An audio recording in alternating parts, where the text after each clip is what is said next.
The views and opinions expressed do not necessarily represent those of Access Fort Wayne, the Allen County Public Library, or any other supporting group. Get involved with Access Fort Wayne and make your own television programming. Call 421-1250 to find out more. And God bless you.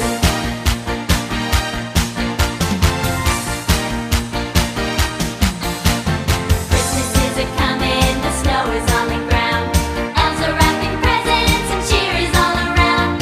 Santa's getting ready for his sleigh ride tonight. Rudolph is the leader with his nose so bright.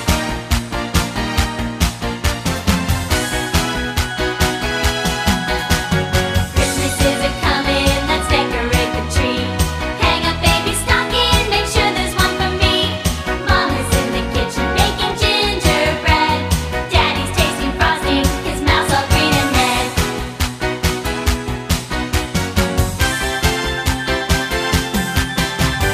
Christmas is a-comin', the goose is getting fat. Won't you put a nickel in the old man's hat? If you haven't got a nickel, then a penny will do. If you haven't got a penny, then God bless you. If you haven't got a penny, then God bless you.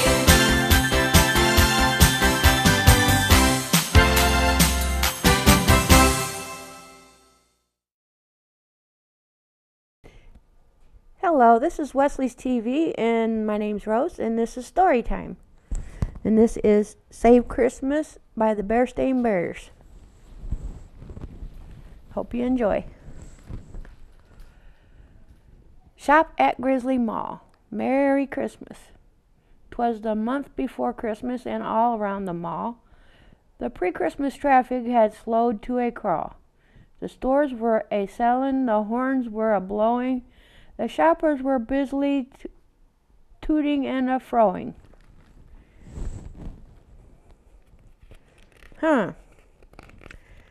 Looks like there's a lot of selling going on this page. Real busy. Even the family that lived down the sunny dirt road for directions just asked any chipmunk or toad, and were usually full of calm Christmas cheer. They too were going Christmas crazy this year. Mama Bear missed how it all used to be when all Christmas needed was a small Christmas tree. Christmas time once was a time just for caring, a time for all families to be giving and sharing. Wow, she's thinking back where they just did trees and stuff at the home. They're getting really busy putting up lights and stuff on their tree. But now, it seemed Christmas no longer meant love. Not it seemed Christmas meant let's push and shove. Let's fight for that very last toy on the shelf.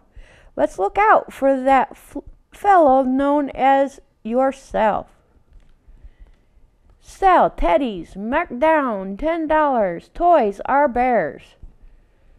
Bargain sales. Oh man, look at this. Wow, they're really fighting over stuff. This is just crazy. I don't know about you guys, but I don't think I'd want to be doing this. Boy, oh boy.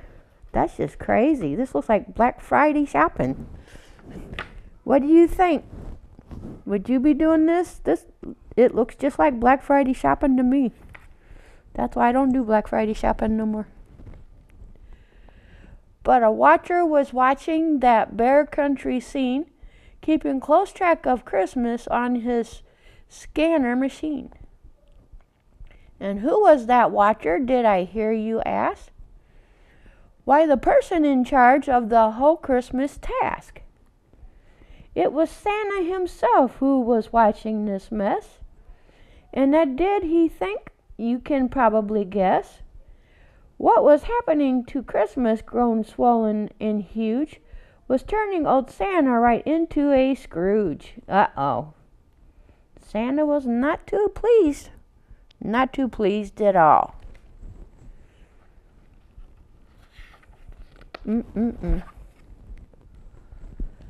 Santa, like Mama, longed for Christmas of old, when he flew through the night so bracingly cold, in his magical sleigh all laden with toys, for all the good little cub girls and boys. But now things had changed, and not for the better. He used to enjoy reading each little cub's letter. Now Santa go email, which he read with alarm, and all asking for toys fully lacking in charm. This cub wants a video game, and I hate to say it, but this game is so complicated it's easier not to play it. And here is one that's even worse. Cubs simply do not need it. A virtual pet that up and bites if you fail to feed it. And worst of all, this cub wants this innovated cutie, a miniature canine named Little Doggy Duty, with an item purchased extra that's positively super, a high-tech battery-operated electronic pooper scooper. That's just too much for me. Wow. What this world is coming to when they do this kind of stuff. Santa Bear was angry, upset, and annoyed. If things don't change, he thundered, Christmas will be null and void. And depressed and discouraged, he jumped into his bed, turned out all the lights, and pulled the covers over his head. Boy, I tell you, I'm with Santa on that one. I think I'd be doing the same thing. Meanwhile, look at what was happening on the Bear family street. Christmas had become a chance for all bears to compete. You have never seen such gagglings of winking, blinking lights, or such a loud and rude display of un-Christmassy sounds and sights. Wow. My goodness. Santa would not be happy to see that. Great big plastic Santas that were roaring ho, ho, ho. A whole entire house that was wrapped with a bow. Gigantic candy canes reaching for the sky. Speakers blaring Christmas hits at neighbors passing by. Reindeer whose red noses would put Rudolph's nose to shame. The bears, one and all, had been caught up in the game. All of them were trying for the best Christmas display. All of them were trying to turn nighttime into day. Wow. That is just too much.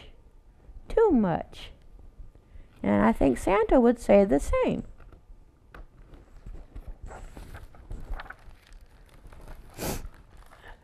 There's Santa's list.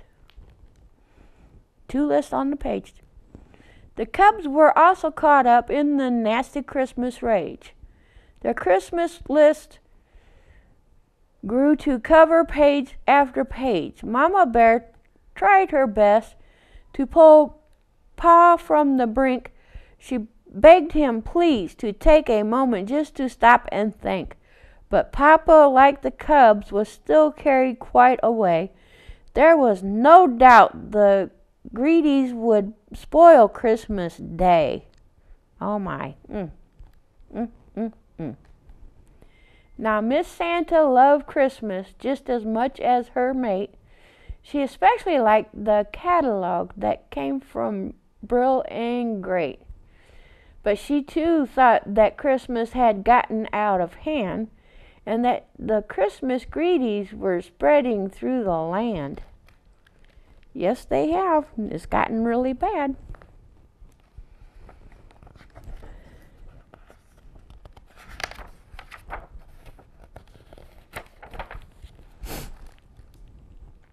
She was worried about Christmas, but worried more about her mate. Hot tea usually cheered him up with fresh baked cookies on a plate. But Santa Bear was gone. There was just a note on the bed. It was pinned to Santa's pillow, and this is what it said. Subject: Christmas is canceled. To my dear and loved wife. Christmas is my life, and what I have to say is that the true spirit of Christmas has somehow lost its way. I have gone to find it. I will search until I do. But better that there's none at all than what it's turned into. Your loving husband. Of course, Santa's disappearance made the network news. Folks gathered around their TV screens in 4s and 3s and 2s. They called up all the talk shows and all said, "What a shame." But not a single bear thought the bears were to blame. Oh my. All this mess going on, and they don't feel they did it. My. Mama Bear knew better. Of course, Santa Bear has quit. And with all that's happened, you can't blame him a bit. We've blotted out the stars with 1,000,000 watts of light. We have lost the Christmas spirit and forgotten all that's right. The bears knew in their heart of hearts that Mama Bear was right, and that they had all contributed to Christmas' sad plight. The bear cubs got the message, and Papa Bear did too. But what was done, they thought, and what were they to do? Oh, they got the hint that they got something in to do with that. Good. That means they're going to come up with an answer of what to do.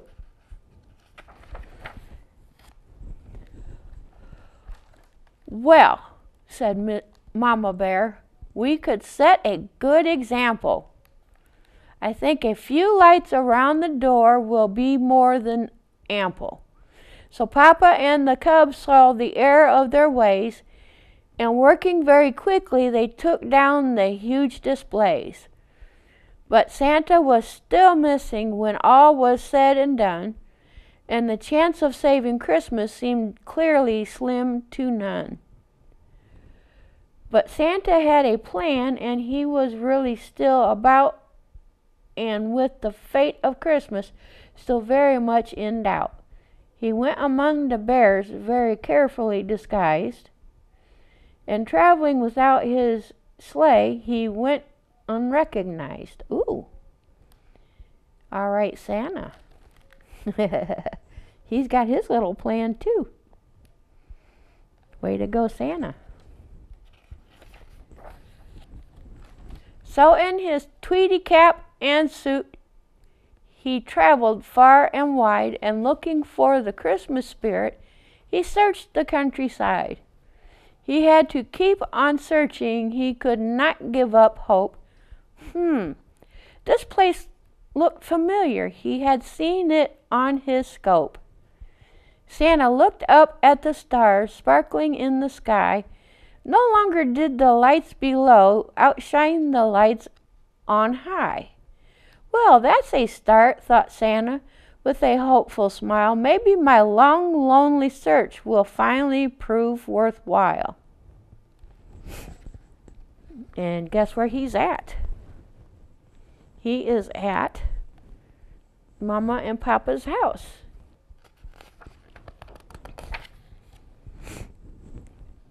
But Santa needed more than just soft lights around the door. He needed the true spirit of Christmas back in place once more. Santa still worried about Christmas and its fate. And then he checked his watch, which showed the time, the day, the date, and with alarm, he cried out loud, "Good grief, it's Christmas Eve!" Was there still time enough for Christmas reprieve? Well, I wonder, is there time for Christmas reprieve? I hope there is. Santa knew full well that it was about to snow. He could always feel it coming in his left big toe.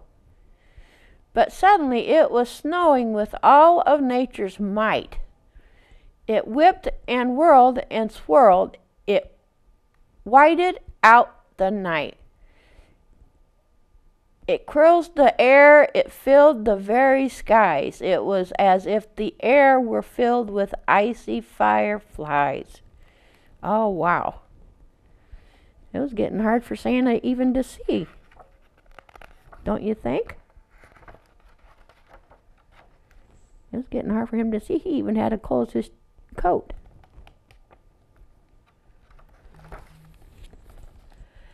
Then at that very moment, through the whirling, swirling snow, far off in the distance, he saw a gentle glow.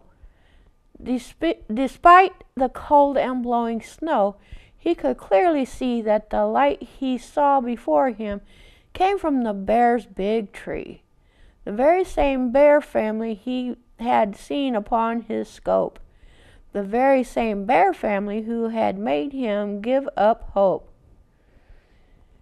Just then the door opened, and there was Papa Bear coming out into the cold. From his warm and cozy lair, out he came so bravely, through the deep and drifting snow, even though the wind chill was 86 below. Woo, wow, that's cold. Wow. That is really cold. Papa had a cup of birdseed and a tiny holly wreath, and he pressed forward further into the blizzard's icy teeth. Papa had come out to feed a tiny bird no bigger than a mouse, a tiny hungry bird in a tiny cold birdhouse. Pa hung the wreath and placed the cup under the eaves, safe beneath the shelter of snow-laden leaves. Oh, he's even taking care of the little birdie. There's a little birdie right there. Ain't that nice of him? That's pretty nice of him.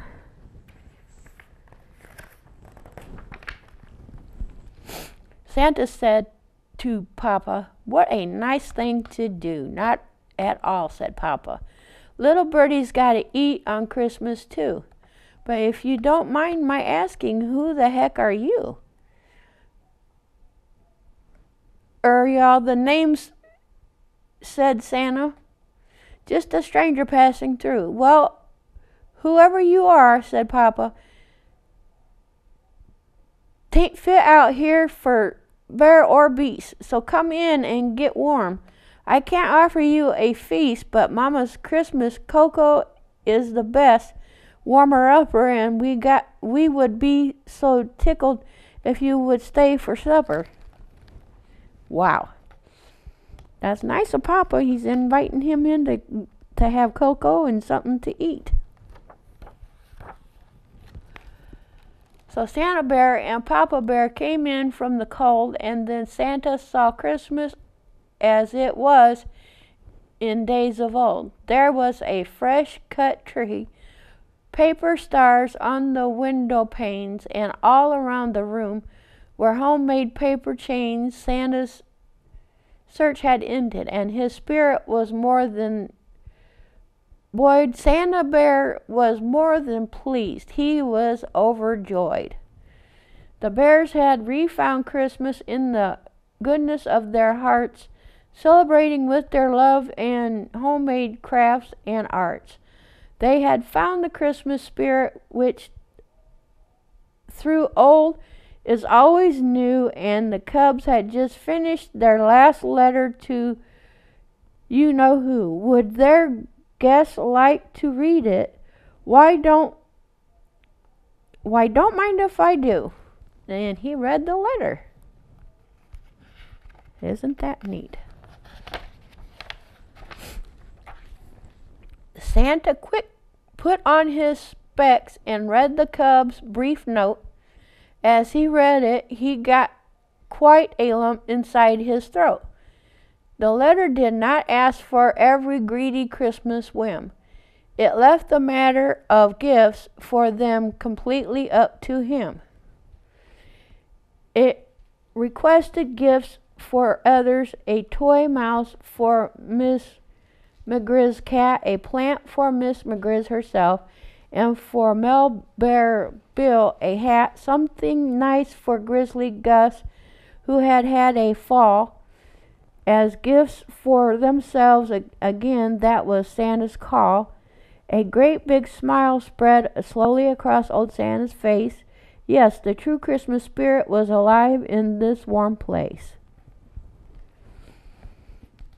And he's smiling as he reads the letter, which is nice. After supper, Pa looked out and said the snow has slowed, so they left the bear's house and went down a snowy road. It was a lovely cold night, with the snow still gently falling, as the Bear family and their guest went a Christmas calling. They exchanged small gifts among themselves and warm homemade dishes and happy and heartwarming Merry Christmas wishes. That is so neat.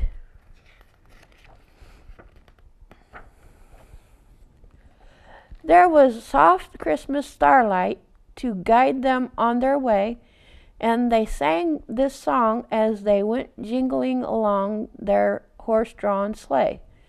The soft lights of Christmas sparkle and glow. They cast lovely light on the new-fallen snow. They remind and oblige us to be of good cheer. They fill us with feelings of those we hold dear.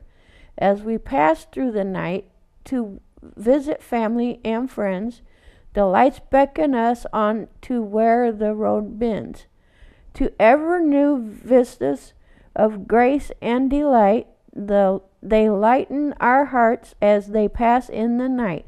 The softened lights of Christmas send a message of love, paying homage on earth to the starlight above. And it looks like they're having a lot of fun as they go. They have smiles on their face.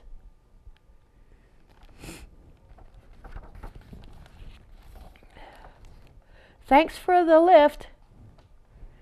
Now I must leave, said old Santa Bear. Here's where you can let me off. I'm staying over there, and with a wink and a twinkle he bid them all goodbye. And then he was off like a magic through the Christmas Eve sky. I have searched for Christmas, he cried, and found the spirit true. Now if you'll excuse me, I have work to do. Merry Christmas! And that's the end of the book. I hope you all enjoyed. This is a story where he thought he had lost Christmas, but he had found it where it's true. And I hope you all have a Merry Christmas and enjoy your Christmas and all your holidays. Enjoy Hanukkah and however you enjoy your holidays. I'm not sure what your holidays hold. Whatever your holidays are. You have different traditions. But enjoy them as you do. And if there's a book that you would enjoy us to read, just let Wes know and he will let me know, and then we'll go ahead and read it for you. So whatever your holiday is, please enjoy it. And y'all have a good one. Bye-bye.